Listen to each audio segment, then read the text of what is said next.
ఒక్కోసారి మనకు మామూలుగా అనిపించే ఓ ప్రకటన వెనుక చాలా పెద్ద కథే ఉంటుంది. ఈరోజు మనం అలాంటి ఒక సందేశాన్ని లోతుగా పరిశీలిద్దాం. పదాలు, మాటలు మనల్ని ఎలా ప్రభావితం చేస్తాయో తెలుసుకుందాం. 70,000 జస్ట్ ఒక నంబర్. కాని దీని వెనుకున్న కథేంటి? అసలు ఈ నంబర్ మనకు ఏం చెప్పాలనుకుంటోంది? సో ఒక గ్రూప్ వాళ్ల సభ్యుల సంఖ్య 70,000కి చేరిందని అనౌన్స్ చేసింది. అంతవరకు బానే ఉంది. కానీ వాళ్లు చెప్పిన మాటల్లో నిజంగా ఏముంది? వాళ్ల సందేశం వెనుకున్న అసలు ఉద్దేశమేంటి? పదండి దీన్ని కొంచెం విడమరిచి చూద్దాం. ఈ సందేశం వచ్చింది విక్టరీ విత్ యాష్ అనే గ్రూప్ నుంచి. వాళ్ళ లీడర్ యాష్ ముఫారా వాళ్ళ గ్రూప్ మెంబర్స్ కోసం ఈ అనౌన్స్మెంట్ ఇచ్చారన్నమాట. చూడండి, 70,000 మంది సభ్యులంటే చిన్న విషయం కాదు, అదో పెద్ద మైలురాయి. కాని అసలు విషయమేంటంటే, వాళ్ళు ఆ విజయాన్ని ఎలా ప్రకటించారు, ఎలా సెలబ్రేట్ చేసుకున్నారు, అందులోనే అంతా ఉంది. సరే, ముందుగా వాళ్లు తమను తాము ఎలా పిలుచుకుంటున్నారో చూద్దాం. లక్ష్యం, స్పష్టత, దృఢనిశ్చయంతో పనిచేసే వ్యక్తులు నడిపించే ఒక ఉద్దేశపూర్వక ఉద్యమం అట. ఇక్కడొక పదం గమనించాలి. వాళ్లు తమని గ్రూప్ అనలేదు, ఉద్యమం అన్నారు. ఆ ఒక్క పదం వాడటం వెనుక చాలా పెద్ద అర్థం ఉంది. అదేంటో మనం ముందు ముందు చూద్దాం. రైట్, ఇక ఈ ఉద్యమం గురించి వాళ్ళు చెప్పిన మొదటి ఇంట్రెస్టింగ్ పాయింట్ వాళ్ల స్పీడ్ గురించి. తమ గ్రోత్ని డిస్క్రైబ్ చేయడానికి వాళ్లు వాడిన పదజాలం చాలా తెలివైంది. ఇది చూడండి, మనం కలిసి చూస్తున్నది పెరుగుదల కాదు, అది వేగవంతం. వినడానికి చిన్న మార్పులా అనిపించొచ్చు కదూ, కానీ ఈ రెండు పదాల మధ్య చాలా చాలా పెద్ద తేడా ఉంది. ఏంటా తేడా? Let's see. ఓకే, దీన్ని సింపుల్గా అర్థం చేసుకుందాం. పెరుగుదల అంటే ఒక మొక్కలా నెమ్మదిగా దానిమానానది పెరగడం. కాని వేగవంతం అంటే ఒక రాకెట్లా దూసుకుపోవడం. అంటే దీని వెనుక ఒక ఇంజిన్, ఒక శక్తి, ఒక ప్లాన్, ఒక ఉద్దేశం ఉంది. సో వాళ్ళేం చెప్తున్నారంటే, మా విజయం అనుకోకుండా వచ్చింది కాదు, మేమే దీన్ని సృష్టించుకున్నాం అని బలంగా చెప్తున్నారన్నమాట. అంతేకాదు, వాళ్ళు కేవలం వేగవంతం అనే ఒక్క పదంతో ఆగలేదు. ఆపలేనిది, సజీవమైనది, ఉద్దేశపూర్వక ఉద్యమం, ఇలాంటి పదాలన్నీ వాడారు. ఇవన్నీ కలిపి ఒకే ఒక విషయం చెప్తున్నాయి. ఇది యాక్సిడెంటల్గా జరుగుతున్నది కాదు, ఇది ఒక పక్కా ప్లాన్తో ఉద్దేశపూర్వకంగా ముందుకు దూసుకుపోతున్న ఒక శక్తి. సరే, ఇంత వేగముంది, మంచిదే. కాని ఆ వేగానికి ఒక డైరెక్షన్ ఉండాలి కదా. ఎటు పడితే అటు వెళ్తే లాభం లేదు. అందుకే ఈ సందేశం కేవలం నంబర్స్ గురించి మాట్లాడట్లేదు. వాళ్ల సిద్ధాంతాలు, వాళ్ల విలువలేంటో కూడా చాలా క్లియర్గా చెప్తోంది.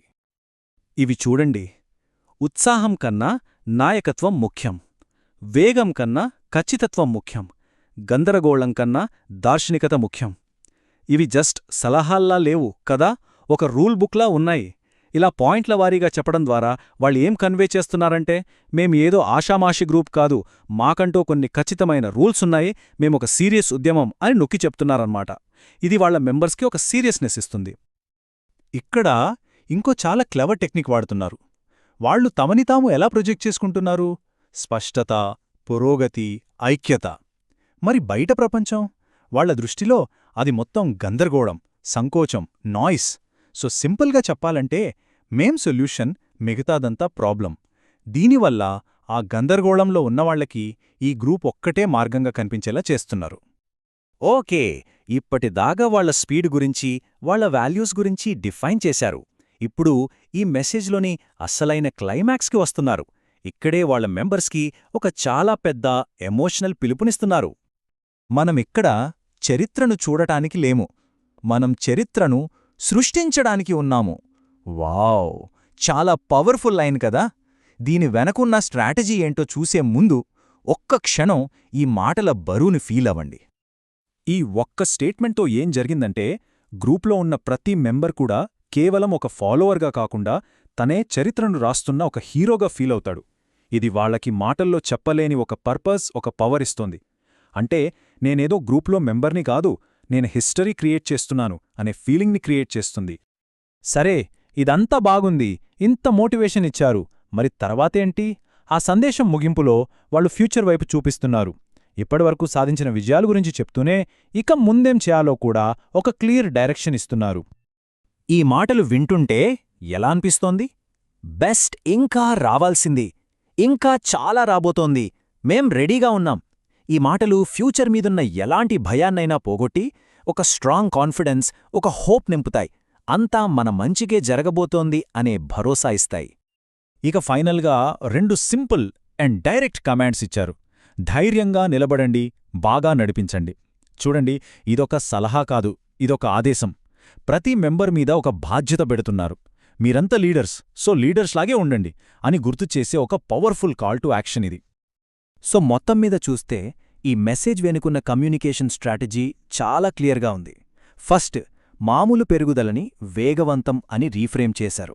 తర్వాత తమకంటూ కొన్ని వాల్యూస్ సెట్ చేసుకుని బయటి ప్రపంచం గందరగోళమైతే తాము దానికి పరిష్కారమని చెప్పారు. ఇక ఫైనల్గా ప్రతి మెంబర్కి నువ్వు హిస్టరీ క్రియేట్ చేస్తున్నావు అనే ఒక గ్రాండ్ పర్పస్ ఇచ్చారు. ఇదంతా ఒక పక్కా ప్లాన్ ప్రకారం జరిగింది. మరి ఇదంతా మనల్ని ఒక పెద్ద ప్రశ్నకు దారితీస్తుంది.